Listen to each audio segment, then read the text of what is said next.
Naruto, 10 villains who died unredeemed. Number 10. Gato. Gato was a local crime lord who had a vested interest in ensuring the bridge builder's work was never complete. After realizing that Zabuza failed his mission to stop Team 7 from escorting the bridge builder back home, he arrived with a small army of mercenaries, scorning the mist demon's incompetence and that of his servant, Haku. Enraged by Gato's temerity, Zabuza clenched a kunai between his teeth and mowed down the hired goons who were assembled to protect him. Gato ultimately died in disgrace at the hand of his former henchmen because he didn't choose his words carefully. Number 9. Deidara. After his proposed alliance with the Akatsuki fell through, Sasuke fought Deidara immediately before confronting Itachi. Though the man's microscopic explosive charges proved deadly, the rogue UCHIHA was able to negate them by carefully shocking himself with his own Chidori. On the cusp of death, Deidara sought to take his enemy with him by turning his body into a gigantic explosive. Fortunately, Sasuke was able to retreat before its detonation and absconded to safety. When the Akatsuki member was resurrected by the Edo Tensei, he was enraged to learn that his final gambit was a failure. Number 8. Dosu. Dosu was a member of the Sound Village who attempted to assassinate Gaara in the middle of the night. Given the power and frequency his gauntlet could produce, he felt confident in his abilities and confronted the Jinchuriki on Konoha's rooftops. The fight's result was predictable and remarkably one-sided.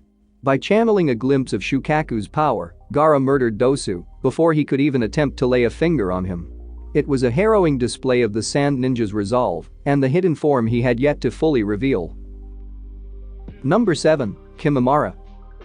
Kimimaro was a Kekkei Genkai user and among Orochimaru's most powerful disciples. During the Sasuke retrieval mission, he fought Rock Lee, Gaara, and Naruto, proving his peerless endurance in the process. This was in spite of the fact that Kimimaro was already suffering from a chronic illness and could not battle to the best of his ability. He survived Gaara's sand coffin and would have even overcome his tsunami if it weren't for the afflictions debilitating him before the battle had even begun. Number 6. Madara. After the infinite Tsukuyomi had been cast, the greatest obstacle Zetsu perceived to the return of Kaguya was ironically Madara himself. Using the distraction Team 7 provided, he snuck up on the tyrannical UCHIHA from behind and plunged a fist through his heart. Though Madara would reminisce about happier times with Hashirama with his dying breath, he never had a formal redemption or even issued a proper apology. As a result, the man would be remembered as one of the most sinister and maniacal villains in all of shinobi history. Number 5. White Zetsu.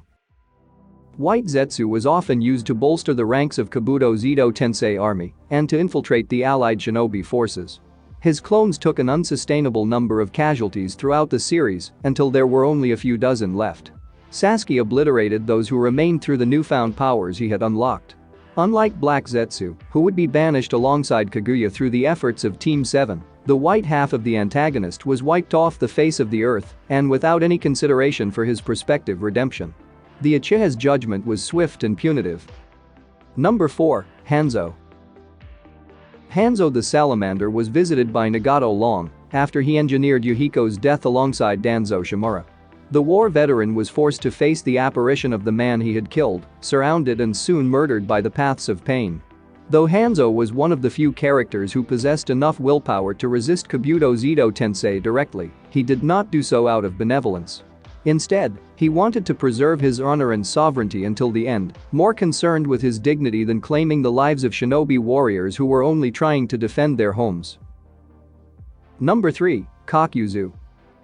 Kakuzu was unique among the Akatsuki's ranks considering that he didn't chase abstract dreams like equality through pain or the pursuit of art.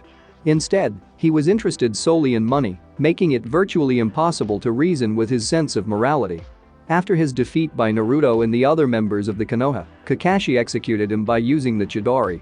When Kakuzu was finally resurrected through the power of the Edo Tensei, he voraciously craved revenge against those who had taken everything from him. Number 2. The Sound 4. The Sound 4 were Orochimaru's strongest and most reliable warriors. They accompanied him during the attack on Konoha and helped to retrieve Sasuke when he finally agreed to abandon his village. Each of them were slain by a member of the Konoha 11, or one of the Sand siblings, though they had no remorse for their actions. Upon being resurrected, they clamored for another chance to murder the shinobi who had killed them in their previous lives. The Four's incorrigible malevolence is overshadowed only by Orochimaru himself. Number 1. Danzo Shimura. Kage Danzo was responsible for creating many of the Leaf's enemies, including Sasuke, Kabuto, and to a superficial degree, Itachi. Sensing his impending retribution, he fled the 5 Kageute summit and forced his allies to fend for themselves. Sasuke was not easily deceived and hunted him down alongside Obito.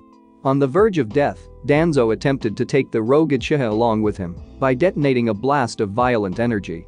Danzo never apologized for his crimes or even admitted his flaws. Instead, he was simply fixated on a final act of revenge.